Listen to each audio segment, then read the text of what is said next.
Hello, today we discussing Parsha Acharei Kedoshim.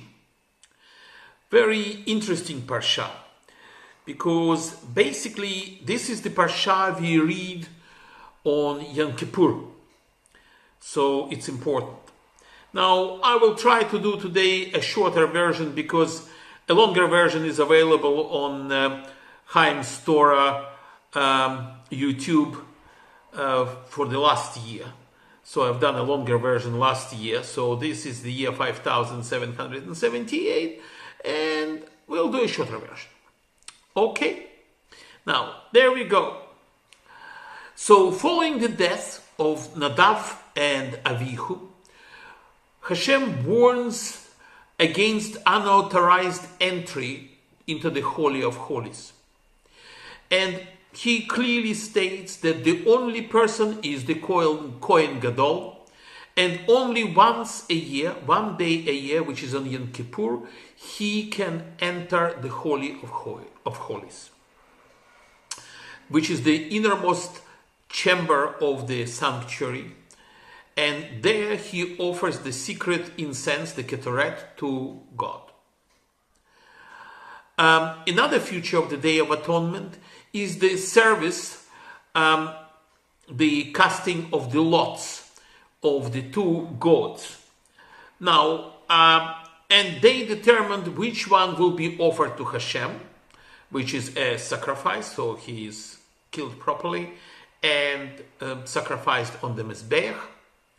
And the other one will be dispatched to carry off all the sins of people of Israel to the wilderness.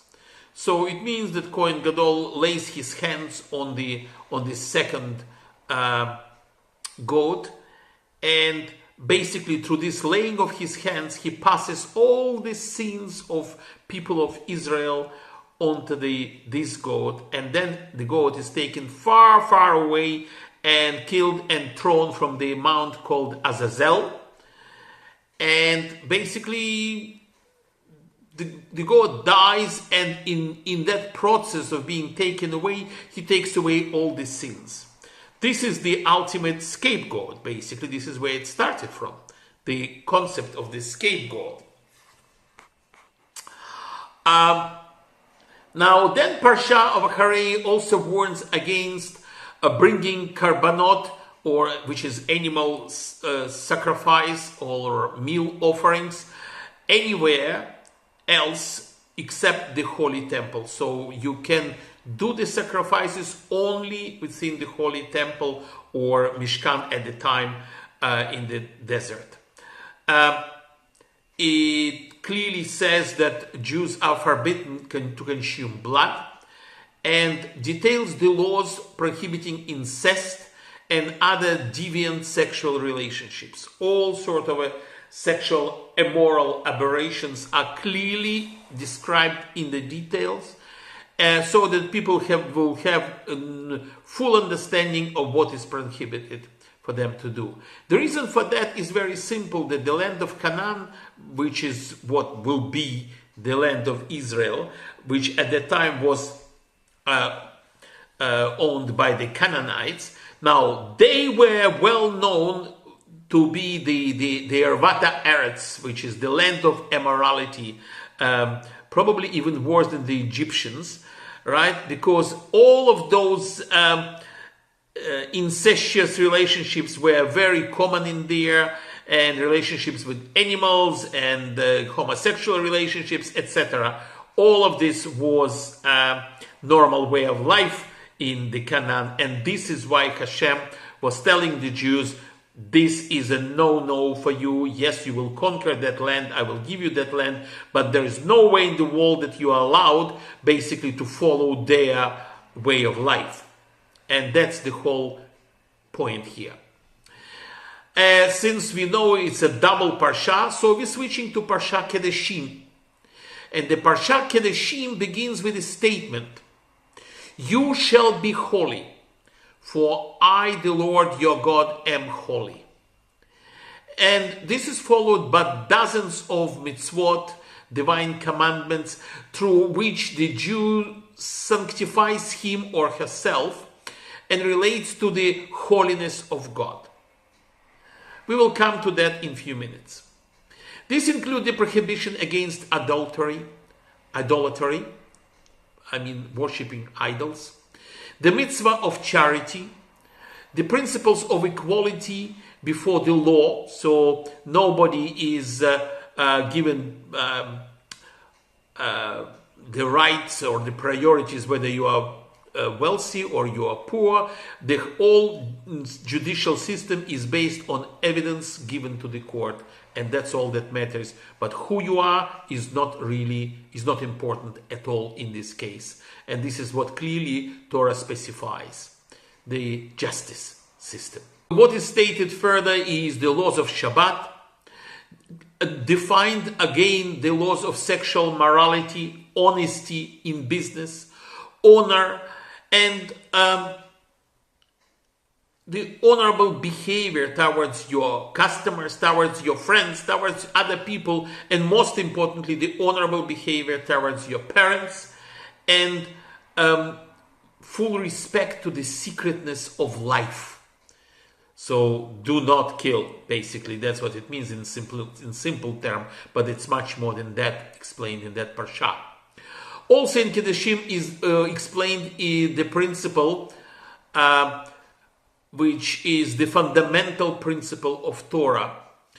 The great Rabbi Akiva called it the cardinal principle of Torah, and of which Hillel said, this is the entire Torah. The rest is commentary. Yes, you guessed it correctly. Love your fellow as yourself, or love your neighbor as yourself.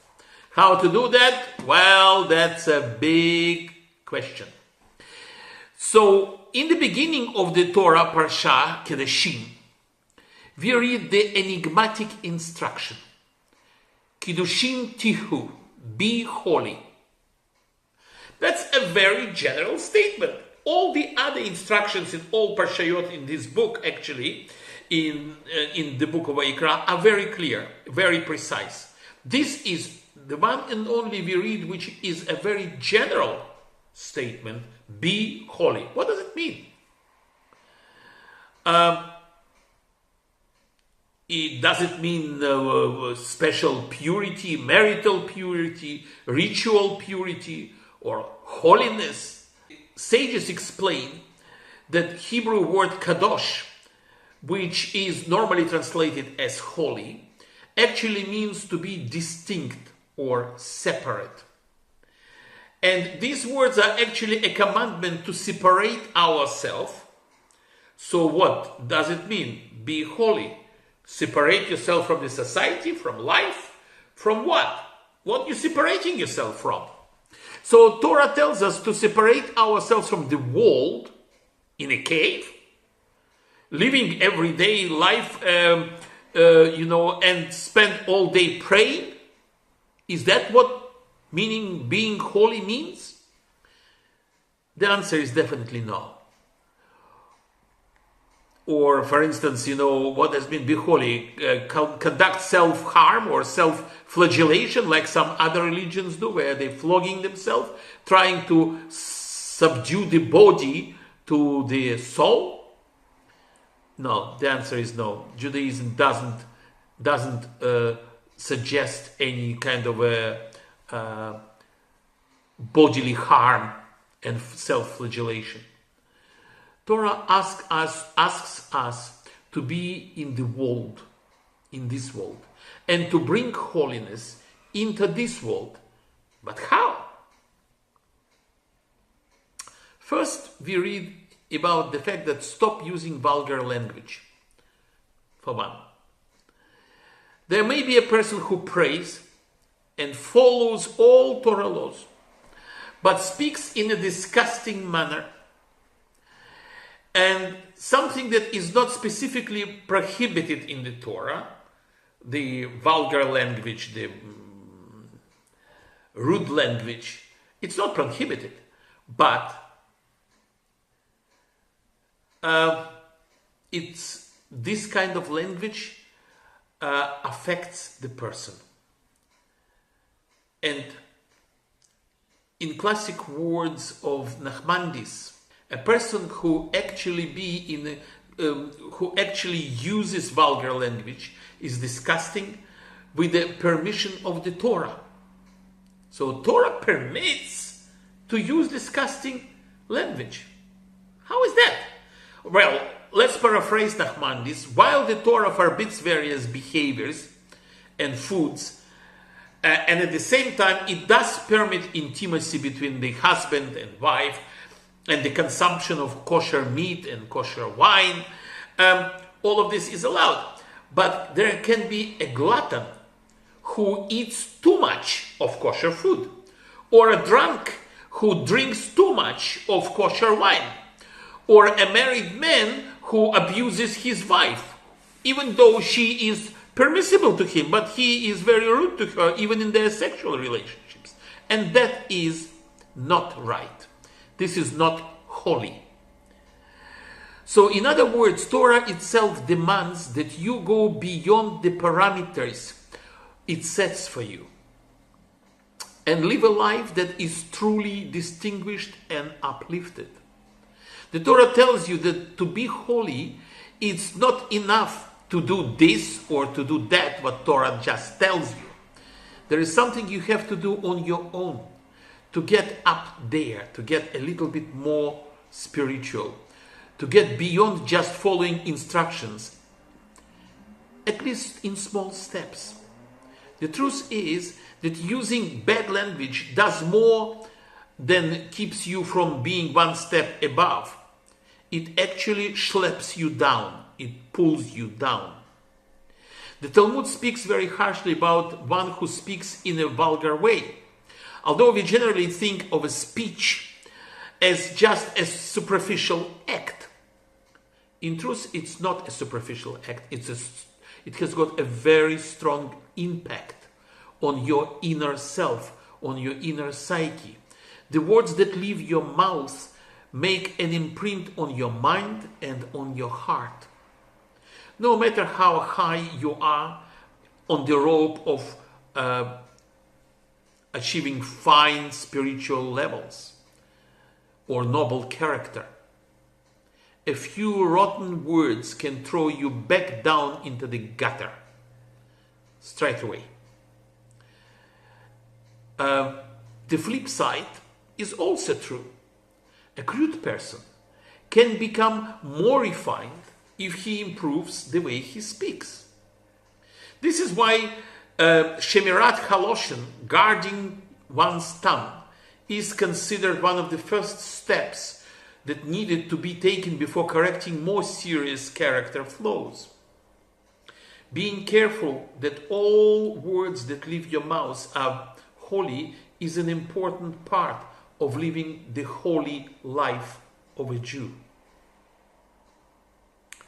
So, if you want to get close to God by living your everyday life, sitting in a cave will not work nowadays. But we can get close to bringing God into our everyday life. We can act and present ourselves with dignity. We can wear our kippah with pride on the street, at work, wherever we study, place of studies, wherever we want to. But when we wear the kippah and we clearly stating to the whole world that I am a Jew, we must behave and interact with all people in such a way that our language, our level of honesty, our ability to help people, and sometimes a simple smile reflects godliness. So we can be holy through making your life kadosh. Thank you very much. I will see you in the next parsha.